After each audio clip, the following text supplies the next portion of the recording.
ಆತ್ಮೀಯರೇ, ಬಹುಶಃ ರಾಜ್ಯದ ಶಿಕ್ಷಕರ ಸಂಘಟನೆ ಇವತ್ತೊಂದು ಐತಿಹಾಸಿಕ ಕಾರ್ಯಕ್ರಮಕ್ಕೆ ಸಾಕ್ಷಿಯಾಗಿದೆ. ಬಹುಶಃ ನಾವು ಮಾನ್ಯ ಮುಖ್ಯಮಂತ್ರಿಗಳಿಗೆ, ಉಪಮುಖ್ಯಮಂತ್ರಿಗಳಿಗೆ, ಶಿಕ್ಷಣ ಸಚಿವರಿಗೆ ತುಂಬು ಹೃದಯದ ಅಭಿನಂದನೆಗಳನ್ನ, ಕೃತಜ್ಞತೆಗಳನ್ನ ಸಲ್ಲಿಸಲಿಕ್ಕೇನೆ ಈ ಕಾರ್ಯಕ್ರಮವನ್ನ ಏರ್ಪಾಡು ಮಾಡಿದ್ದೀವಿ. ಯಾಕೆ ಅಂದ್ರೆ ನನಗೆ ಗೊತ್ತಿದೆ, 6ನೇ ತಾರೀಕಿಗೆ ತಾವು ಬಜೆಟ್ ಅನ್ನ ಮಂಡಿಸ್ತಾ ಇದ್ದೇನೆ. ಕರ್ನಾಟಕದ ಇತಿಹಾಸದಲ್ಲೇನೆ ಅತಿ ಹೆಚ್ಚು ಬಜೆಟ್ ಅನ್ನ ಮಂಡಿಸ್ತಕ್ಕಂಥ ದಾಖಲೆ ಸಿದ್ದರಾಮಯ್ಯನವರಿಗೆ ಹೋಗ್ತಾ ಇದೆ.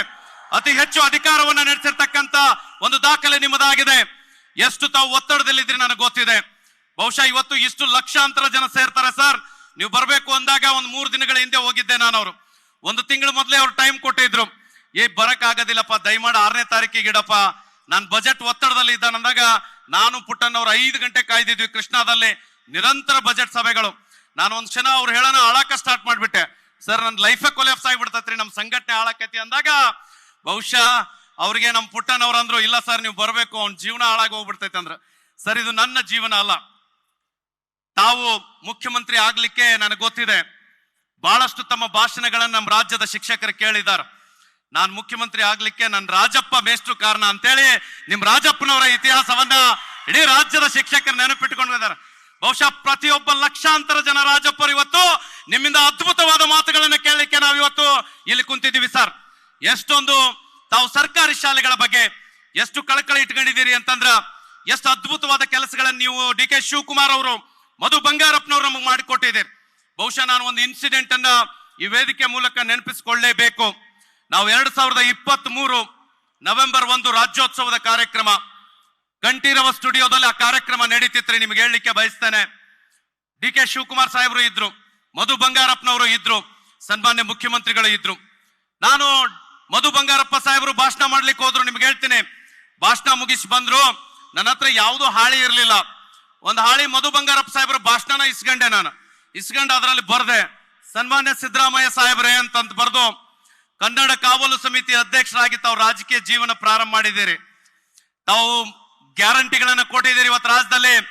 ಬಹುಶಃ ನೀವು ಕೊಟ್ಟಿರ್ತಕ್ಕಂಥ ಒಂದು ಗ್ಯಾರಂಟಿ ಸರ್, ನೇರವಾಗಿ ನಮ್ಮ ಟೀಚರ್ಸ್ಗೂ ಹೆಣ್ಮಕ್ಳಿಗೆ ಅನುಕೂಲ ಆಗತೈತಿ. ಆಧಾರ್ ಕಾರ್ಡ್ ತಗೊಂಡು ಎಲ್ಲರೂ ಮುಂಜಾನೆ ಸಾಲಿಗೆ ಹತ್ತಿ ಬಿಡ್ತಾರ, ಎಲ್ಲರೂ ಫ್ರೀ ಬಸ್ನಾಗ ಹೋಗಿರೋ ಇಲ್ಲಿ ನೀವೆಲ್ಲ. ಎಸ್, ಬಹುಶಃ ಆ ಸಂದರ್ಭದಲ್ಲಿ ನಾನು ಹೇಳ್ದೆ ಸರ್, ತಾವು ಮನೆ ಮನೆಗೆ 200 ಯೂನಿಟ್ ಫ್ರೀ ಕರೆಂಟ್ ಕೊಡ್ತಾ ಇದ್ದೀರಿ. ಬಹುಶಃ ಸರ್ಕಾರಿ ಶಾಲೆಗಳಲ್ಲಿ ಅವತ್ತು ತಾವು ಹೇಳ್ತಾ ಇದ್ರಿ, ಏನಂತ ಹೇಳ್ತೀರಿ ಅಂತಂದ್ರ, ಶಿಕ್ಷಣ ಇಲಾಖೆಯವರು ಒಂದು ಮನವಿಯನ್ನು ಕೂಡ ಮಾಡಿದ್ದಾರೆ. ಸರ್ಕಾರಿ ಶಾಲೆಗಳಲ್ಲಿ ಉಚಿತ ವಿದ್ಯುತ್ ಮತ್ತು ಕುಡಿಯುವ ನೀರನ್ನು ಕೊಡಬೇಕು ಅಂತಕ್ಕಂಥ ಮಾತನ್ನ ಹೇಳಿದ್ದಾರೆ. ಆ ಒತ್ತಾಯವನ್ನು ಮಾಡಿದ್ದಾರೆ. ನಾನು ಇವತ್ತು ಘೋಷಣೆ ಮಾಡ್ತಾ ಇದ್ದೀನಿ, ಎಲ್ಲ ಸರ್ಕಾರಿ ಶಾಲೆಗಳಲ್ಲಿ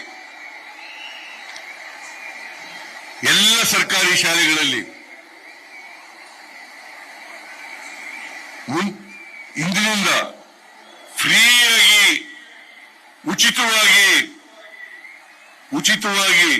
ವಿದ್ಯುತ್ ಮತ್ತು ಕುಡಿಯುವ ನೀರನ್ನು ಕೊಡುತ್ತೇವೆ ಅಂತಕ್ಕಂಥ ಮಾತುಗಳನ್ನು. ಇದು ಸಿದ್ದರಾಮಯ್ಯನವರ ಮಾತುಗಳು ನವೆಂಬರ್ 1, 2023. ನಿಮಗೆ ಗೊತ್ತಿರಲಿ, ವರ್ಷಕ್ಕೆ 27 ಕೋಟಿ ರೂಪಾಯಿಗಳು ಸರ್ಕಾರಿ ಶಾಲೆಗೆ ಅನುದಾನ ಬರ್ತಾ ಇರಲಿಲ್ಲ. ರಾಜ್ಯದ ಮನೆ ಮನೆಗೆ ಫ್ರೀ ಕರೆಂಟ್ ಕೊಡ್ತೀರಿ ಅಂದಾಗ ಈ ರಾಜ್ಯದ ಸರ್ಕಾರಿ ಶಾಲೆಗಳ ನೋವನ್ನು ಅರಿತುಕೊಂಡು ವೇದಿಕೆ ಮೇಲೆನೆ ಫ್ರೀ ಉಚಿತ ವಿದ್ಯುತ್ ಮತ್ತು ಕುಡಿಯುವ ನೀರನ್ನ ಕೊಟ್ಟಿರ್ತಕ್ಕಂಥವ್ರು ಸನ್ಮಾನ್ಯ ಸಿದ್ದರಾಮಯ್ಯನವರು. ಅದಕ್ಕೆ ನಮ್ಗೆ ಇವತ್ತು ನಿಮ್ಗೆ ಬೆಳ್ಳಿ ಗದೆ ಕೊಟ್ಟು, ಬುದ್ಧನ್ ಕೊಟ್ಟು ನಾವು ಅಭಿನಂದನೆ ಸಲ್ಲಿಸಿದೀವಿ ಸರ್. ನಿಮ್ ಋಣವನ್ನ ನಾವು ನೆನೆಸ್ತಾ ಇದ್ದೀವಿ. ಅದರ ಜೊತೆಗೆ ಬಹುಶಃ 8 ವರ್ಷದ ಸಮಸ್ಯೆ ನಿಮಗೆಲ್ಲ ಗೊತ್ತಿದೆ. ನಾವು 2013ರಿಂದ 2018ರಲ್ಲಿ ತಾವೇ ಮುಖ್ಯಮಂತ್ರಿಗಳಾಗಿದ್ರಿ. ತಮ್ಮದೇ ಸರ್ಕಾರ ಇತ್ತು. ಅವತ್ತು ತನ್ವೀರ್ ಸೇಠ್ ಸಾಹೇಬರು ಶಿಕ್ಷಣ ಮಂತ್ರಿ ಆಗಿದ್ರು. ಅಜಯ್ ಸೇಠ್ ಅವರು ಇಲಾಖೆ ಪ್ರಧಾನ ಕಾರ್ಯದರ್ಶಿಗಳಾಗಿದ್ರು. 1ರಿಂದ 7ಕ್ಕೆ ನೇಮಕಾತಿ ಆಗಿರ್ತಕ್ಕಂಥ ಪ್ರಾಥಮಿಕ ಶಾಲಾ ಶಿಕ್ಷಕರನ್ನ 1ರಿಂದ 5ಕ್ಕೆ ಡಿಮೋಷನ್ ಮಾಡಿರ್ತಕ್ಕಂಥ ಬಹಳ ದೊಡ್ಡ ನೋವು ಈ ರಾಜ್ಯದ ಶಿಕ್ಷಕರಲ್ಲಿ ಇತ್ತು. ಕಳೆದ 8 ವರ್ಷದಿಂದ ಹೋರಾಟ ಮಾಡ್ತಾ ಬರ್ತಾ ಇದ್ವಿ. ಬಹುಶಃ 2013ರಿಂದ 18 18ರಿಂದ 22 23 ಸರ್ಕಾರ ಕೂಡ ಹೋಯ್ತು. ಯಾವಾಗ 2000 ತಮ್ಮ ಸರ್ಕಾರ ಮತ್ತೆ ಅಸ್ತಿತ್ವಕ್ಕೆ ಬಂದ ಮೇಲೆ, ಮಧು ಬಂಗಾರಪ್ಪನವರ ನಮ್ಮ ಶಿಕ್ಷಣ ಸಚಿವರಾದ ಮೇಲೆ ದಿನ ಹೋಗಿ ಕಾಡ್ತಿದ್ವಿ ನಾವು. ಅಲ್ಲ 8 ವರ್ಷದ ಸಮಸ್ಯೆ ನನಗೆ ಯಾಕೆ ತಂದು ಹೇಳ್ತಿರೋ ನೀವು ಅಂತಿದ್ರು. ಇಲ್ಲ ಸರ್, ಈ ಸರ್ಕಾರಕ್ಕೆ ತಾಯಿ ಹೃದಯ ಇದೆ, ಸಮಸ್ಯೆಗಳನ್ನ ಅರ್ಥ ಮಾಡ್ಕೊಂಡು ಬಗೆಹರಿಸ್ತಾರ ಅಂತಕ್ಕಂಥ ವಿಶ್ವಾಸ ಇದೆ. ನೀವು ಇದನ್ನ ಬಗೆಹರಿಸಲೇಬೇಕು ಅಂತಂದಾಗ ಬಹುಶಃ ಅವತ್ತು ಲೈಬ್ರರಿ ಡೇ ಆಗಿತ್ತು. ನಮ್ಮ ಸಂಘಟನೆ, ನಾನು, ನಮ್ಮ ನಾಗೇಶ್ ಅಣ್ಣನವರು, ನಮ್ಮೆಲ್ಲ ರಾಜ್ಯದ ಪದಾಧಿಕಾರಿಗಳ ನೇತೃತ್ವದಲ್ಲಿ ಒಂದು ಐತಿಹಾಸಿಕ ಫ್ರೀಡಂ ಪಾರ್ಕ್ ಹೋರಾಟ ಮಾಡಿದ್ವಿ.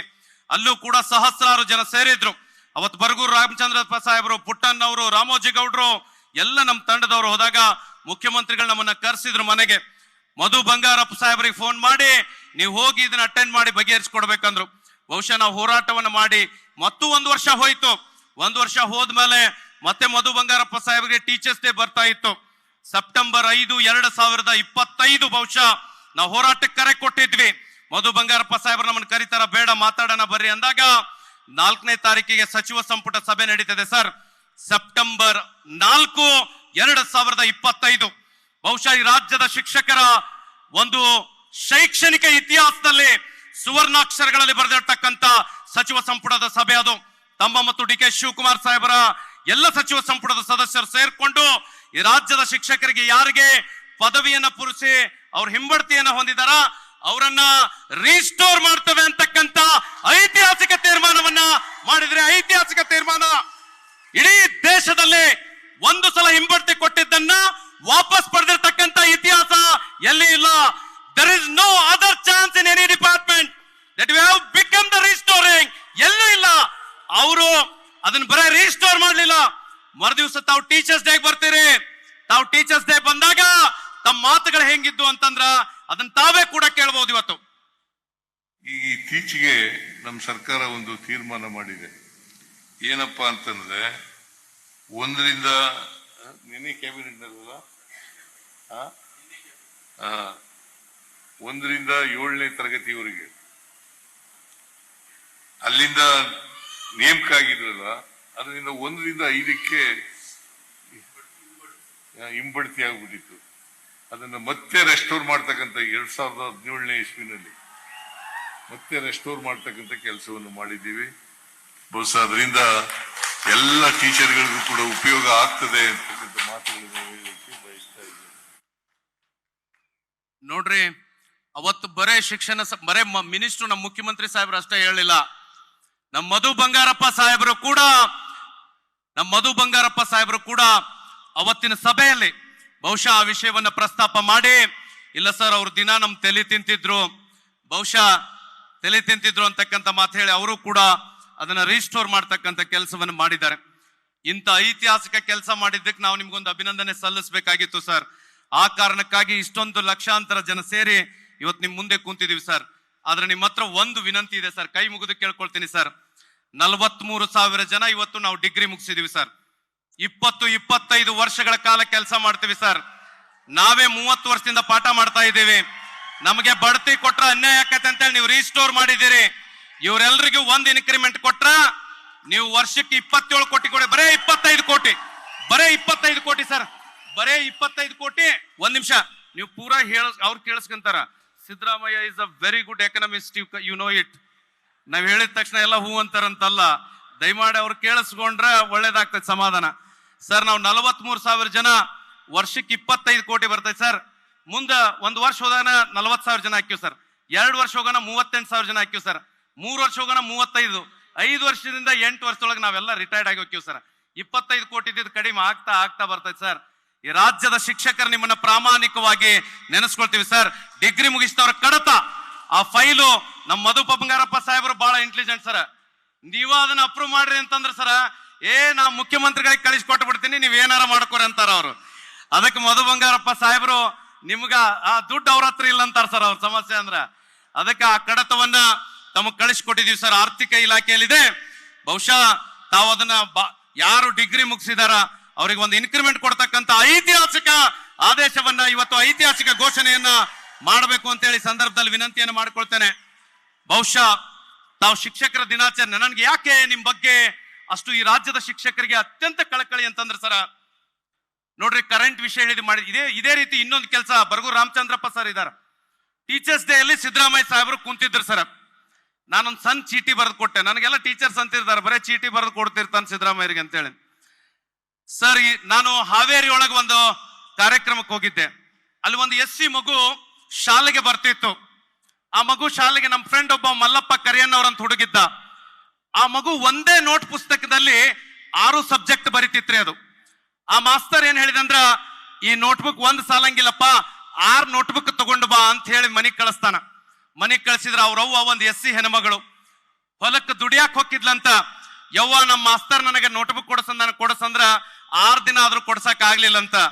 ಕಡಿಕ ಮಾಸ್ತರ್ ಮನಿಗ್ ಹೊಕ್ಕಾನ್ ನೋಡ್ರಿ. ಮಾಸ್ತರ್ ಕಳಕಳಿ, ಯಾಕೋ ಶಾಲಿಗೆ ಬರಾಕತ್ತಿಲ್ಲ ಅಂದ್ರ ನೀವ್ 6 ನೋಟ್ಬುಕ್ ತಗೊಂಬ ಅಂದಿರಿ, ನನಗ್ ಬರಿಯಾಕ ನೋಟ್ಬುಕ್ ಇಲ್ಲ ಅಂದಾಗ, ಆಯ್ತು ಬಾರಪ್ಪ ನಿಮ್ಮ ಮಗು ಕೊಡ್ಸಕ್ ಆಗುದಿಲ್ಲಲ್ಲ, ನಾನ ಕೊಡಿಸ್ತೀನಿ ಅಂತೇಳಿ 6 ನೋಟ್ಬುಕ್ ಕೊಡಿಸ್ತಾನ. ಅವ ನನಗ್ ಹೇಳ್ದ, ಅಣ್ಣ ಸಿದ್ದರಾಮಯ್ಯನವರು, DK ಶಿವಕುಮಾರ್ ಅವರು ಶಾಲೆಗೆ ಬರೋ ಮಕ್ಕಳಿಗೆ ಮೊಟ್ಟೆ ಕೊಡ್ತಾರ, ಹಾಲು ಕೊಡ್ತಾರ, ಬಾಳೆಹಣ್ಣು ಕೊಡ್ತಾರ, ಚಿಕ್ಕಿ ಕೊಡ್ತಾರ, 2 ಜೊತೆ ಬಟ್ಟೆ ಕೊಡ್ತಾರ, ಶೂ ಕೊಡ್ತಾರ, ಸಾಕ್ಸ್ ಕೊಡ್ತಾರ.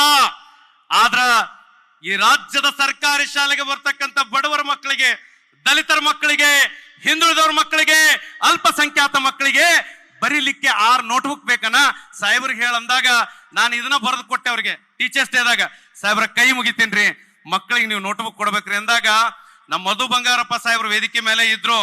ಅವ್ರಿಗೂ ಕೇಳಿದ್ರು, ರಶ್ಮಿ ಮಹೇಶ್ ಅವ್ರಿಗೆ ಕೇಳಿದ್ರು, ಸರ್ ಕೊಡಬಹುದ್ರಿ ಅಂದ್ರು. ಬಹುಶಃ ಅವತ್ತು ಅವ್ರು ಘೋಷಣೆ ಮಾಡಿದಾರ, ಬಜೆಟ್ ನಲ್ಲೂ ಕೂಡ ಈ ರಾಜ್ಯದ ಸರ್ಕಾರಿ ಶಾಲೆ ಮಕ್ಕಳಿಗೆ ತಾವು 6 ನೋಟ್ ಪುಸ್ತಕಗಳನ್ನ ಕೊಡಬೇಕು ಅಂತಕ್ಕಂತ ವಿನಂತಿಯನ್ನ ಮಾಡ್ಕೊಳ್ತೀನಿ ಸರ್. ನಾನು ಬಹುಶಃ ಕಳೆದ 10 ವರ್ಷಗಳಲ್ಲಿ ಸರ್, ಕಳೆದ 10 ವರ್ಷಗಳಲ್ಲಿ 2005ರಲ್ಲಿ ರಾಜ್ಯದಲ್ಲಿ ಸರ್ಕಾರಿ ಶಾಲೆಗಳಿಗೆ ನಲಿಕಲಿ ಪದ್ಧತಿ ಜಾರಿಗೆ ಬಂತು. 1, 2, 3ನೇ ತರಗತಿಯ ಮಕ್ಕಳನ್ನ ಕೂಡಿಸಿ ಬೋಧಿಸ್ತಕ್ಕಂಥ ಪದ್ಧತಿ ಅದು. ಇವತ್ತು 20 ವರ್ಷಗಳ ನಂತರ ನಿಮ್ಮ ಸರ್ಕಾರ ಒಂದು ಐತಿಹಾಸಿಕ ತೀರ್ಮಾನ ಮಾಡಿದೆ. ರಾಜ್ಯದ 40,000 ಶಾಲೆಗಳಲ್ಲಿ 27,000 ಶಾಲೆಗಳಲ್ಲಿ ನಲಿಕಲಿಯನ್ನ ಮಧು ಬಂಗಾರಪ್ಪನವರು ತಮ್ಮ ನೇತೃತ್ವದಲ್ಲಿ ಮಾಡಿರ್ತಕ್ಕಂಥದ್ದು ಇತಿಹಾಸ. ನಾವು ಇನ್ನು 5 ರಿಂದ 10 ವರ್ಷ ಸಮಯ ಕೇಳ್ತೀವಿ ಸರ್ ನಿಮ್ಮ ಹತ್ರ. 17 ಲಕ್ಷ ಮಕ್ಕಳೇನು ಸರ್ಕಾರಿ ಶಾಲೆಯಲ್ಲಿ ಕಡಿಮೆ ಆಗಿದ್ವಲ್ಲ, ತಾವು ನಲಿಕಲಿ ರದ್ದು ಮಾಡಿದಿರಿ. ರಾಜ್ಯದ ಎಲ್ಲ ಸರ್ಕಾರಿ ಶಾಲೆಗಳಿಗೆ LKG UKG ಅನ್ನ ಪ್ರಾರಂಭ ಮಾಡಬೇಕು ಅಂತ ಒತ್ತಾಯ ಮಾಡ್ತೇನೆ ಸರ್ ನಾನು. ಈಗ 10,000 3,000 ಶಾಲೆಗಳಲ್ಲಿ ಮಾಡ್ತಾ ಇದ್ದೀರಿ. ಯಾಕೆ ಅಂತಂದ್ರ, ಯಾರು ಇವತ್ತು ಬಡವರ ಮಕ್ಕಳು, ದಲಿತರ ಮಕ್ಕಳು, ರೈತರ ಮಕ್ಕಳು ಯಾರು ಕೂಡ 6 ವರ್ಷದ ಬರ ಮಕ್ಕಳನ್ನ ಮನೆಗೆ ಇಟ್ಕೊಳ್ಳೋದಿಲ್ಲ. ಯಾವ ಸರ್ಕಾರಿ ಶಾಲೆಗಳಲ್ಲಿ LKG UKG ಪ್ರಾರಂಭ ಆಗಿ ಒಂದು ಕಡೆ ನಲಿಕಲಿ ರದ್ದಾದ್ರ ಈ ರಾಜ್ಯದಲ್ಲಿ ಸರ್ಕಾರಿ ಶಾಲೆಗೆ ಲಕ್ಷೋಪಲಕ್ಷ ರೀತಿಯಲ್ಲಿ ಮಕ್ಕಳನ್ನ ದಾಖಲೆ ಮಾಡಿಸ್ತೇವೆ ಅಂತಕ್ಕಂಥ ಮಾತನ್ನ ಈ ಸಂದರ್ಭದಲ್ಲಿ ಹೇಳಿಕೆ ಬಯಸ್ತಾ ಇದ್ದೇನೆ. Teachers R meant for teaching, teachers R meant for teaching. ನೀವು ಜಾರಿಗೆ ತರ್ತಕ್ಕಂಥ ಎಲ್ಲ ಕೆಲಸಗಳನ್ನ ಪ್ರಾಮಾಣಿಕವಾಗಿ ಮಾಡ್ತಾ ಇದೀವಿ ಸರ್. ಈ ಸರ್ಕಾರದ ಬದ್ಧತೆ ಯೋಜನೆಗಳಾಗಿರ್ತಕ್ಕಂಥ ನಾಗಮೋಹನ್ ದಾಸ್ರವರ ಸರ್ವೆ ಸಮೀಕ್ಷೆಗೆ ನಮ್ಮನ್ನ ಹಾಕಿದ್ರಿ ಸರ್. ಶಿಕ್ಷಕರು ನಾವು ಎಷ್ಟು ಕಷ್ಟಪಟ್ಟು ನಿಮ್ಮ ಸರ್ಕಾರದ ಯೋಜನೆ, ನಮ್ಮ ಸರ್ಕಾರದ ಯೋಜನೆ ಅಂತೇಳಿ ಎಷ್ಟೇ ತ್ರಾಸಾದ್ರೂ ಕೂಡ ತಾವು ಮೈಸೂರಿನಲ್ಲಿ ದಸರಾದಲ್ಲಿದ್ರು ಕೂಡ ನಾವು ದಸರಾ ರಜೆ ತೆಗೆದುಕೊಳ್ಳದೆ ಕೂಡ ನಾವೇನ್ ಮಾಡಿದೀವಿ, ಸಮೀಕ್ಷೆಯನ್ನ ಮಾಡಿಕೊಟ್ಟಿದ್ದೇವೆ. ಜೊತೆಗೆ ಹಿಂದುಳಿದ ವರ್ಗದ ಆಯೋಗದ ಸಮೀಕ್ಷೆ ನಡೀತು ಸರ್. ಬಹುಶಃ ದೀಪಾವಳಿ ಹಬ್ಬ ಇತ್ತು ಸರ್, ಎಲ್ರು ಕೂಡ ಸಮೀಕ್ಷೆ ಮಾಡ್ತಾ ಇದ್ವಿ. ನಾನು, ಪುಟ್ಟಣ್ಣವರು, ರಾಮೋಜಿಗೌಡರು ಬಂದಿದ್ದು ತಮ್ಮ ಹತ್ರ ಕೈ ಮುಗಿತೀವಿ ಸರ್, ಒಂದು 10 ದಿವಸ ತಾವು ರಜಾ ಕೊಡ್ಬೇಕು ಅಂದಾಗ DK ಶಿವಕುಮಾರ್ ಅವರು ತಾವು ಇಬ್ರು ಇದ್ರಿ ಆ ಸಭೆಯಲ್ಲಿ, ತಾವಿಬ್ರು ಇದ್ದು ಸಭೆಯಲ್ಲಿ ಹೇಳ್ತೀರಿ ಖಂಡಿತವಾಗ್ಲು ಅಂತ ಹೇಳಿ. ಕರ್ನಾಟಕ ರಾಜ್ಯ ಪ್ರಾಥಮಿಕ ಶಾಲಾ ಶಿಕ್ಷಕರ ಸಂಘದವರು ಬಂದು ಮುಖ್ಯಮಂತ್ರಿಗಳನ್ನ ನನ್ನನ್ನ ಭೇಟಿ ಮಾಡಿ ಅವ್ರದೇ ಆದಂತ ಒಂದು ಮನವಿಯನ್ನು ಕೂಡ ಅವರು ಕೊಟ್ಟಿದ್ದಾರೆ. ನಮ್ಮ ಪುಟ್ಟಣ್ಣವರು ಪ್ರತಿನಿಧಿಗಳು ಅವರು ಎಲ್ಲ ಕೂಡ ಜೊತೆಲಿ ಬಂದು ನಾವು ಇದನ್ನೆಲ್ಲ ನಡ್ಸ್ಕೊಳ್ತೀವಿ, ನಮ್ಗೆ ಇನ್ ಸ್ವಲ್ಪ ಟೈಮ್ ಕೊಡಿ ಅಂತ ಕೂಡ ಅವರು ರಿಕ್ವೆಸ್ಟ್ ಮಾಡ್ಕೊಂಡಿದ್ದಾರೆ. ಸೊ ಅವ್ರ ರಿಕ್ವೆಸ್ಟ್ ಮೇರೆಗೆ ಈಗಾಗಲೇ ಚೀಫ್ ಮಿನಿಸ್ಟರ್ ಕೂಡ ನಮ್ಮ ಎಜುಕೇಶನ್ ಡಿಪಾರ್ಟ್ಮೆಂಟ್ ಅವರು ಕೂಡ ಚರ್ಚೆ ಮಾಡಿದ್ದಾರೆ. ಅದನ್ನ ಏನು ತೀರ್ಮಾನಕ್ಕೆ ಸರ್ಕಾರ ಬಂದಿದೆ ಅನ್ನೋದನ್ನ ಮುಖ್ಯಮಂತ್ರಿಗಳು ತಮ್ಮ ಮುಂದೆ ಘೋಷಣೆಯನ್ನ ಮಾಡ್ತಾರೆ. ಈಗ ಟೀಚರ್ಸ್ ಅಸೋಸಿಯೇಷನ್ ಮತ್ತೆ ಪುಟ್ಟಣ್ಣ MLC ಅವರು ಕೂಡ ಒಂದು ಮನವಿಯನ್ನ ಕೊಟ್ಟಿದ್ದಾರೆ, ಹೇಳಿದ್ದಾರೆ ಕನಿಷ್ಠ 10 ದಿನಗಳ ಅವಕಾಶ ಕೊಡಬೇಕು ಹೆಚ್ಚುವರಿಯಾಗಿ ಅಂತಕ್ಕಂಥ ಮಾತುಗಳನ್ನ ಹೇಳಿದ್ದಾರೆ. ಇದು ಟೀಚರ್ಸ್ ಅಸೋಸಿಯೇಷನ್ ಅವರು ಕೊಟ್ಟಿರ್ತಕ್ಕಂಥ ಮನವಿ. ಅದು 3, 14, 15, 16, 17, 18 ಇಷ್ಟು ದಿನ ಶಾಲೆಗಳಿಗೆ ರಜಾ ಕೊಡ್ತೀವಿ. ಇಬ್ರು ಸೇರ್ಕೊಂಡು ಬಹುಶಃ ಪುಟ್ಟಣ್ಣವರು ನಾವೆಲ್ಲ ಹೋಗಿದ್ವಿ ಅಂತ ಐತಿಹಾಸಿಕ ತೀರ್ಮಾನವನ್ನು ತಾವು ಮಾಡಿದಿರಿ ಸರ್. ಜೊತೆಗೆ ಸರ್ ತಮ್ಮ ಇನ್ನೊಂದು ಅದ್ಭುತವಾದ ವಿಷಯ ಸರ್, ಸುಪ್ರೀಂ ಕೋರ್ಟ್ ಇತ್ತೀಚೆಗೆ ಒಂದು ಆದೇಶ ಮಾಡ್ತೀವಿ ಸರ್. ನಮಗ 20-30 ವರ್ಷ ನಾವು ಸೇವೆ ಸಲ್ಲಿಸಿದ್ರು ಮತ್ತೇನ್ ಬರಿಬೇಕಂತ ಆದೇಶ ಮಾಡೈತ್ರಿ, ಪರೀಕ್ಷೆ ಬರಿಬೇಕಂತ ಆದೇಶ ಮಾಡೈತಿ. ಬಹುಶಃ ಭಾರತ ದೇಶದ ಇತಿಹಾಸದಲ್ಲೇನೆ ಕರ್ನಾಟಕ ಸರ್ಕಾರ, ತಾವು ಡಿ ಕೆ ಶಿವಕುಮಾರ್ ಅವರು, ಮಧು ಬಂಗಾರಪ್ಪನವರು, ಸುಪ್ರೀಂ ಕೋರ್ಟಿನ ಅಂತಿಮ ತೀರ್ಪೇನು ಬರ್ತದೆ ನೋಡೋಣ, ಅಲ್ಲಿವರೆಗೆ ಟಿಇಟಿಯನ್ನ ಎಕ್ಸೆಂಪ್ಟ್ ಮಾಡಿ ಬಡ್ತಿಯನ್ನ ಕೊಟ್ಟಿರ್ತಕ್ಕಂಥ ಸರ್ಕಾರ ಅದು ನಿಮ್ಮ ನೇತೃತ್ವದ ಸರ್ಕಾರ. ಕಳೆದ 15 ದಿನಗಳ ಹಿಂದೆ 3-4 ವರ್ಷದಿಂದ ಬಡ್ತಿ ನಿಂತಿದ್ದು ಸರ್. 3,000 ಜನ ನಮ್ಮ ಪ್ರಾಥಮಿಕ ಶಾಲಾ ಶಿಕ್ಷಕರು ನಿವೃತ್ತಿ ಆಗೋರು ಹಿರಿಯ ಮುಖ್ಯ ಗುರುಗಳಾಗಿದ್ದಾರ. ನಿನ್ನೆ ಕೂಡ ಸರ್ ನಾವು ಬೆಂಗಳೂರಿನ ಕಡೆ ಬರ್ತಾ ಇದ್ವಿ. ನಮ್ಮ ವೃಂದ ಮತ್ತು ನೇಮಕಾತಿ ನಿಯಮಗಳ ತಿದ್ದುಪಡಿಯಾಗಿ ನಮಗೆ ಇವತ್ತೇನಾಗಿದಾವು ಅಂತಂದ್ರ ಅಂತಿಮ ಅಧಿಸೂಚನೆಗಳು ಬಂದಿದ್ದಾವ್. ಬಹುಶಃ ಈ ರಾಜ್ಯದ ಪ್ರಾಥಮಿಕ ಶಾಲಾ ಶಿಕ್ಷಕರು ನಿಮ್ ಜೊತೆ ಗಟ್ಟಿಯಾಗಿ ನಿಲ್ತವೆ ಸರ್. ಆದ್ರೆ ಇವತ್ತು ನಮಗೆ ಕಲಿಸೋದಕ್ಕಿಂತ ಹೆಚ್ಚು ಬೇರೆ ಬೇರೆ ಕೆಲಸದ ಒತ್ತಡಗಳಾಗಿದ್ದಾವ್ ಸರ್. ಟೀಚರ್ಸ್ ಅನ್ನ ಇವತ್ 4ರಿಂದ 5 ಜನ ಟೀಚರ್ಸ್ ಅನ್ನ BLO ಡ್ಯೂಟಿಗೆ ತೆಗೆದುಕೊಳ್ತಾ ಇದ್ದಾರ. ಏನು ಸ್ಪೆಷಲ್ ಸರ್ವೆ ಮಾಡಕ್ ತೆಗೆದುಕೊಳ್ತಾ ಇದ್ದಾರ. ನಾವು ನಿಮ್ಮ ಹತ್ರ ಕೈ ಮುಗಿದು ಕೇಳ್ಕೊಳ್ತೇವೆ ಸರ್, ಶಿಕ್ಷಕರಿಗೆ ಇನ್ನಿತರ ಚಟುವಟಿಕೆಗಳಿಂದ ಮುಕ್ತ ಮಾಡ್ತಕ್ಕಂಥ ಕೆಲಸವನ್ನ ತಾವು ಮಾಡಬೇಕು ಅಂತಕ್ಕಂಥದ್ದು. ತಾವು ಇತ್ತೀಚೆಗೆ ಸರ್ ವೈದ್ಯರಿಗೆ ಒಂದು ಕಾನೂನನ್ನ ರೂಪಿಸಿದ್ರಿ. ಯಾರಾದ್ರೂ ವೈದ್ಯರ ಮೇಲೆ ಹಲ್ಲೆಗಳಾದ್ರ ಅದಕ್ಕೊಂದು ಕಾನೂನು ರೂಪಿಸಿದ್ರಿ. ಅದೇ ಮಾದರಿಯಲ್ಲಿ ಇವತ್ತು ಶಿಕ್ಷಕರಿಗೂ ಕೂಡ ಅವರ ರಕ್ಷಣೆಗಾಗಿ ಒಂದು ಕಾನೂನನ್ನ ರೂಪಿಸುವ ಅವಶ್ಯಕತೆ ಇದೆ. ಇವತ್ತು ನಾವೇನು ತಪ್ಪು ಮಾಡದೇ ಇದ್ರು ಕೂಡ ನಮ್ಮ ಮೇಲೆ ಸಾಕಷ್ಟು ಆಪಾದನೆಗಳು ಬರ್ತಾ ಇದ್ದಾವ್. ಉದಾಹರಣೆಗೆ ಮಂಡ್ಯದಲ್ಲಿ ಮೊನ್ನೆ ಒಂದು ಸಣ್ಣ ಘಟನೆ ಆಯ್ತು ಸರ್. ಒಬ್ಬ ಶಿಕ್ಷಕ ಒಂದು ಮಗುವನ್ನ ಶಾಲಾ ವಾತಾವರಣದಲ್ಲಿ ಸ್ವಚ್ಛತೆ ಮಾಡ್ಲಿಕ್ಕೆ ಬಿಟ್ಟಿದ್ರು. ಬಹುಶಃ ಅದನ್ನ ಯಾರೋ ಪಾಲಕರು ಬಂದು ಬಿಂಬಿಸಿ ಶಿಕ್ಷಕರನ್ನ ಕೆಲಸಕ್ಕೆ ಮಾಡ್ತಾರ ಅಂತಕ್ಕಂತ ಬಹಳ ದೊಡ್ಡ ಆಪಾದನೆಗಳು ಬರ್ತಾ ಇದಾವ ಸರ್. ತಾವೊಂದು ಕಾನೂನು ಜಾರಿ ಮಾಡ್ಬೇಕು. ನಾವು ಶಾಲೆ ಕಲಿಯುವಾಗ ಶಾಲೆಯೊಳಗೆ ಸ್ವಚ್ಛತೆ ಮಾಡ್ತಾ ಇದ್ವಿಲ್ರಿ? ಮಾಡ್ತಾ ಇದ್ವಿ. ನಾವು ಮಕ್ಕಳಿಗೆ ಶ್ರಮದಾನದ ಮಹತ್ವವನ್ನು ತಿಳಿಸ್ಕೊಡ್ಬೇಕಾಗ್ತದ. ಶಾಲಾ ವಾತಾವರಣದಲ್ಲಿ ಮಕ್ಕಳು ಶಾಲೆಗೆ ಸಂಬಂಧಿಸಿದ ಸಣ್ಣ ಪುಟ್ಟ ಕೆಲಸಗಳ ಮಾಡಿದ್ರ ಅದೇನ್ ತಪ್ಪಲ್ಲ ಅಂತಕ್ಕಂಥ ಒಂದು ಕಾನೂನನ್ನ ತಾವು ಜಾರಿಗೊಳಿಸಬೇಕು ಅಂತಕ್ಕಂಥ ಮಾತನ್ನ ಈ ಸಂದರ್ಭದಲ್ಲಿ ಹೇಳಲಿಕ್ಕೆ ಬಯಸ್ತಾ ಇದ್ದೇನೆ. ನಾನು ಬಹಳ ಸಮಯ ತಮ್ಮದನ್ನ ತೆಗೆದುಕೊಳ್ಳೋದಿಲ್ಲ. ಬಹುಶಃ ನಮ್ದೇನ್ ದೊಡ್ಡ ಬೇಡಿಕೆಗಳಿಲ್ಲ ಸರ್. 2 ಬೇಡಿಕೆಗಳು ನಿಮ್ ಮುಂದೆ ಇಡ್ತೀವಿ. ಕೈ ಮುಗಿತೀನಿ. ನೀವಿಬ್ರು ಇವತ್ತು ಲಕ್ಷಾಂತರ ಜನ ಶಿಕ್ಷಕರು, ಮಧು ಬಂಗಾರಪ್ಪ ಸಾಹೇಬ್ರಿದ್ದಾರ. ಒಂದು ನಾನು ತಮ್ಮ ಹತ್ರ ವಿನಂತಿ ಮಾಡ್ಕೊಂಡಿದ್ದೀನಿ. ತಾವು ರೀಸ್ಟೋರ್ ಮಾಡಿದ್ದೀರಿ. ರೀಸ್ಟೋರ್ ಮಾಡಿದಂತ ಶಿಕ್ಷಕರಿಗೆ, ಒಂದು ಪದವಿ ಪೂರೈಸಿದ ಶಿಕ್ಷಕರಿಗೆ ಒಂದು ವೇತನ ಬಡ್ತಿ ಇನ್ಕ್ರಿಮೆಂಟ್ ಅನ್ನ ಕೊಡಬೇಕು. 2ನೇದು ಸರ್, ಇವತ್ ನಿಮ್ 3 ಜನಕ್ಕೆ 3 ಪ್ರಶಸ್ತಿಗಳನ್ನು ಕೊಟ್ಟಿದ್ದೀವಿ ನಾವು. ಮಧು ಬಂಗಾರಪ್ಪನವರು ಗುರುಗಳಿಗೆ ಒಳ್ಳೆ ಕೆಲಸ ಮಾಡಿದಾರ, ಗುರುಕುಲ ಬಂಗಾರ. ಸಿದ್ದರಾಮಯ್ಯನವರು ಫ್ರೀ ಕರೆಂಟ್, ಫ್ರೀ ನೋಟ್ಬುಕ್ ಎಲ್ಲ ಕೊಟ್ಟಿದಾರ, ಅವರು ಶಿಕ್ಷಣ ರಾಮಯ್ಯ. ಇನ್ನು ಸನ್ಮಾನ್ಯ ಡಿ ಕೆ ಶಿವಕುಮಾರ್ ಅವರು ಸಂಘಟನೆಯ ಅವರ ಶಕ್ತಿ, ಅದಕ್ಕೆ ಅವರಿಗೆ ಸಂಘ ಮಿತ್ರ ಅಂತಕ್ಕಂಥ ಅವಾರ್ಡ್ ಕೊಟ್ಟಿದ್ದೀವಿ ಸರ್. ಬಹಳ ದೊಡ್ಡ ನೋವಿನ ಸಂಗತಿ ಏನು ಅಂತಂದ್ರ, ನಮ್ ರಾಜ್ಯದ ಶಿಕ್ಷಕರ ಸಂಘಟನೆ ಸರ್, ಜೈಶಂಕರ್ ಅಂತಕ್ಕಂಥ ಒಬ್ಬ ದಲಿತ ಮನುಷ್ಯ 1971-72ರಲ್ಲಿ ಕಟ್ಟಿದ್ರು. 81-82ರಲ್ಲಿ ದಿವಂಗತ ಗುಂಡೂರಾಯರು ಸಂಘಕ್ಕೆ ಮಾನ್ಯತೆಯನ್ನು ಕೊಟ್ಟರು. ಅದು ಆದ್ಮೇಲೆ ಹಲವಾರು ಜನ ಅಧ್ಯಕ್ಷರು, ಉಮಾಪತಿ ಅವರು ಇರಬಹುದು, ಹಿರೇಗೌಡರು ಇರಬಹುದು, ಸನ್ಮಾನ್ಯ ಗುರಿಕಾರ್ ಅವರು ಇರಬಹುದು, ನಾರಾಯಣ ಸ್ವಾಮಿ ಅವರು ಇರಬಹುದು, ನಾಗೇಶನ್ ಇರಬಹುದು, ಇವರೆಲ್ಲ ಸಂಘಟನೆ ಕಟ್ಕೊಂಡು ಬಂದಿವಿ ಸರ್. ಸಾವಿರಾರು ಜನ ಬೆಂಗಳೂರಿಗೆ ಬಂದ್ರ ನಮಗೊಂದು ಕಚೇರಿಗೆ ನಿವೇಶನ ಇಲ್ಲ ಸರ್. ದಯಮಾಡಿ ಕೈ ಮುಗಿತೀನಿ ಸರ್, ತಾವು 3 ಜನ ಇದ್ದೀರಿ, ದಯಮಾಡಿ ಒಂದು ನಿವೇಶನವನ್ನ ಬೆಂಗಳೂರಿನ ಗಾಂಧಿನಗರದಲ್ಲಿ ಒಂದು ನಿವೇಶನವನ್ನ ಕೊಡಬೇಕು ಅಂತಕ್ಕಂಥ ಹಕ್ಕೊತ್ತಾಯವನ್ನ ಈ ಸಂದರ್ಭದಲ್ಲಿ ಮಾಡ್ತಾ ಇದ್ದೇವೆ. ಜೊತೆಗೆ ಸರ್, ಈ ರಾಜ್ಯದ ಎಲ್ಲ ಇಲಾಖೆಗಳಲ್ಲಿ ಸೆಕೆಂಡ್ ಸ್ಯಾಟರ್ಡೆ, ಫೋರ್ತ್ ಸ್ಯಾಟರ್ಡೆ ರಜೆ ಕೊಟ್ಟಿದ್ದೀರಿ. ಅದೇ ರೀತಿಯಾಗಿ ಶಿಕ್ಷಕ ಮತ್ತು ಶಾಲೆಗಳಿಗೆ ಸೆಕೆಂಡ್ ಸ್ಯಾಟರ್ಡೆ ಮತ್ತು ಫೋರ್ತ್ ಸ್ಯಾಟರ್ಡೆ ರಜೆ ಕೊಡಬೇಕು ಅಂತಕ್ಕಂಥ ಮಾತನ್ನು ಹೇಳಿ, ಮುಖ್ಯ ಗುರುಗಳ ಬಡ್ತಿ ವೇಳಾಪಟ್ಟಿಯನ್ನ ಮಾನ್ಯ ಮಧು ಬಂಗಾರಪ್ಪ ಸಾಹೇಬರು ಬಿಡುಗಡೆಗೊಳಿಸಬೇಕು ಅಂತಕ್ಕಂಥ ಮಾತನ್ನು ಹೇಳಿ, ಈ ಸಂದರ್ಭದಲ್ಲಿ ಇಂಥ ಐತಿಹಾಸಿಕ ಕಾರ್ಯಕ್ರಮಕ್ಕೆ ತಮ್ಮ ಬಿಡುವಿಲ್ಲದ ಒತ್ತಡದ ಮಧ್ಯೆ ಕೂಡ ತಾವು ಆಗಮಿಸಿದ್ದೀರಿ. ನಮ್ಮೆಲ್ಲ ಕೆಲಸ ಕಾರ್ಯಗಳಿಗೆ ತಾವು ಶಕ್ತಿಯನ್ನು ತುಂಬಬೇಕು ಅಂತಕ್ಕಂಥ ಮಾತನ್ನು ಹೇಳಿ, ಹಲವಾರು ವಿರೋಧಗಳ ಮಧ್ಯೆ ರಾಜ್ಯದ ಲಕ್ಷಾಂತರ ಜನ ಶಿಕ್ಷಕರು ರಾಜ್ಯದ ಶಿಕ್ಷಕರ ಸಂಘಟನೆಗೆ ಶಕ್ತಿಯನ್ನು ತುಂಬಿದ್ದಕ್ಕಾಗಿ ನಿಮ್ಮೆಲ್ಲರಿಗೂ ಸಂಘಟನೆ ಪರವಾಗಿ ಅನಂತ ಧನ್ಯವಾದಗಳನ್ನ ತಿಳಿಸ್ತಾ, ರಾಜ್ಯದ ಶಿಕ್ಷಕರ ಸಂಘಟನೆ ಯಾರ ಸೊತ್ತು ಅಲ್ಲ ಸರ್. ತಮ್ಮ ನೇತೃತ್ವದಲ್ಲಿ ಸರ್ ಸುಮಾರು 13,000 ಜನ ಇನ್ನೊಂದು ಅಭಿನಂದನೆ ಸಲ್ಲಿಸಬೇಕು. 2005 ನೋಟಿಫಿಕೇಶನ್ ಆಗಿ 2006 ಅಲ್ಲಿ ನೇಮಕಾತಿ ಆದ 13,000 ಜನರನ್ನ NPS ನಿಂದ OPS ಮಾಡಿದ್ದೀರಿ. ಅದರಲ್ಲಿ 5,000 ಜನ ಪ್ರಾಥಮಿಕ ಶಾಲಾ ಶಿಕ್ಷಕರು ಸೇರಿದ್ದೀರಿ. ಬಹುಶಃ ಡಿ ಕೆ ಶಿವಕುಮಾರ್ ಅವರು ತಾವು ತಮ್ಮ ಪ್ರಣಾಳಿಕೆಯಲ್ಲಿ ಮಾತು ಕೊಟ್ಟಿದ್ರಿ, ಈ ರಾಜ್ಯದಲ್ಲಿ ಕಾಂಗ್ರೆಸ್ ಸರ್ಕಾರ ಅಸ್ತಿತ್ವಕ್ಕೆ ಬಂದ್ರೆ NPS ಅನ್ನು ರದ್ದುಗೊಳಿಸಿ OPS ಅನ್ನು ಜಾರಿಗೊಳಿಸ್ತೀನಿ ಅಂತ ಹೇಳಿ.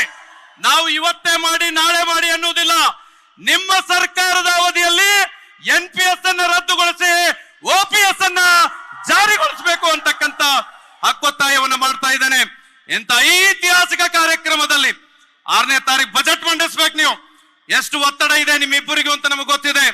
ಬಟ್ ಒಂದ್ ಸತ್ಯ ಹೇಳ್ತೀನಿ ಸರ್, ಮಧು ಬಂಗಾರಪ್ಪನವರು ಈ ಇಲಾಖೆಯ ನಾಯಕತ್ವವನ್ನು ವಹಿಸಿಕೊಂಡು 6 ತಿಂಗಳಲ್ಲಿ 30ಕ್ಕೂ ಹೆಚ್ಚು ಆದೇಶಗಳನ್ನ ರಾಜ್ಯದ ಶಿಕ್ಷಕರಿಗೆ ಮಾಡಿಸಿಕೊಟ್ಟಿದ್ದಾರೆ. ಒಂದ್ ಜೋರಾದ ಚಪ್ಪಾಳೆಯ ಮೂಲಕ ಅವರಿಗೆ ಅಭಿನಂದನೆ ಸಲ್ಲಿಸ್ತಾನೆ. ಒಂದು ಅದ್ಭುತ ತಂಡವನ್ನು ಕಟ್ಟಿಕೊಂಡಿದ್ದಾರೆ. ಒಂದು ಶಿಕ್ಷಣ ಇಲಾಖೆ ಆಯುಕ್ತರು, ಪ್ರಧಾನ ಕಾರ್ಯದರ್ಶಿಗಳು, ಅವರೆಲ್ಲ ತಂಡ ಅದ್ಭುತವಾಗಿದೆ. ಅಂತ ಐತಿಹಾಸಿಕ ಮಧು ಬಂಗಾರಪ್ಪನವ್ರಿಗೆ ವೇದಿಕೆ ಮೇಲೆ ಇರ್ತಕ್ಕಂಥ ಎಲ್ರಿಗೂ, ಪ್ರಶಸ್ತಿ ಪುರಸ್ಕೃತರಿಗೂ ಒಂದೇ ನಿಮ್ಮೆಲ್ಲರಿಗೂ ಅನಂತ ಧನ್ಯವಾದಗಳನ್ನು ತಿಳಿಸಿ, ರಾಜ್ಯದ ಶಿಕ್ಷಕರ ಸಂಘಟನೆ ಇತಿಹಾಸದಲ್ಲಿ ಇಷ್ಟು ದೊಡ್ಡ ಮಟ್ಟದಲ್ಲಿ ನೀವು ಶಕ್ತಿಯನ್ನು ತುಂಬಿದ್ದೀರಿ. ಬಹುಶಃ ನಮ್ಮ ಅಟೆಂಡೆನ್ಸ್ ನೋಡಿದ್ರೆ ನಿಮ್ಗೆ ಅನಿಸ್ತದೆ ಸರ್, ಶಾಲೆಯೊಳಗೂ ನಮ್ಗೆ ಫೇಸ್ ಅಟೆಂಡೆನ್ಸ್ ಹಾಕಿಡಾಕತ್ತಾರ ಸರ್ ಈ ಮಧು ಬಂಗಾರಪ್ಪ ಸಾಹೇಬ್ರು. ಶಿಕ್ಷಕರ ಮೇಲೆ ನಮಗೆ ನಂಬಿಕೆ ಇರಲಿ ಸರ್. ನಾವು ಬೇರೆ ಬೇರೆ ದೂರದ ಹಳ್ಳಿಗಳಿಗೆ ಹೋಗಬೇಕು. ಕ್ಯಾಂಪ್ಸ್ ಅಟೆಂಡೆನ್ಸ್ ನಿಂದ ರಾಜ್ಯದ ಶಿಕ್ಷಕರಿಗೆ ವಿನಾಯಿತಿಯನ್ನು ನೀಡಬೇಕು ಅಂತ ಹೇಳಿ ಈ ಸಂದರ್ಭದಲ್ಲಿ ವಿನಂತಿಯನ್ನ ಮಾಡಿಕೊಳ್ತಾನೆ ಅಂತಕ್ಕಂಥ ಮಾತನ್ನ ಹೇಳಿ, ರಾಜ್ಯದ ಶಿಕ್ಷಕರ ಸಂಘಟನೆಗೆ ದೊಡ್ಡ ಇತಿಹಾಸ ಇದೆ. ಬಹುಶಃ ಇದರ ಸುವರ್ಣ ಮಹೋತ್ಸವವನ್ನು ಆಚರಿಸುವ ಭಾಗ ಮತ್ತು ಯೋಗ ಎಲ್ಲ ಪದಾಧಿಕಾರಿಗಳಿಗೆ ಸಿಕ್ಕಿದೆ ಅಲ್ಲ, ನಾವೆಲ್ಲ ಪುಣ್ಯವಂತರು ಅಂತಕ್ಕಂಥ ಮಾತನ್ನ ಹೇಳಿ ಈ ಕಾರ್ಯಕ್ರಮದ ಉದ್ಘಾಟನೆ ನೋಡ್ರಿ. ಒಬ್ರು ಸೈದ್ಧಾಂತಿಕ ಬದ್ಧತೆಯ ನಾಯಕ ಅದು ಸಿದ್ದರಾಮಯ್ಯನವರು, ಇನ್ನೊಬ್ರು ಸಂಘಟನೆಯ ಬದ್ಧತೆಯ ನಾಯಕ DK ಶಿವಕುಮಾರ್ ಅವರು, ಇನ್ನೊಬ್ರು ಬಂಗಾರಪ್ಪನವರ ಮಗ ಸೊರಬ್ ಬಂಗಾರಪ್ಪನವರ ಮಗ. ಇವರು ಸ್ವೀಟ್ ಬಂಗಾರಪ್ಪ, ಮಧು ಬಂಗಾರಪ್ಪ ಅಂದ್ರ ಸ್ವೀಟ್ ಬಂಗಾರಪ್ಪನವರು.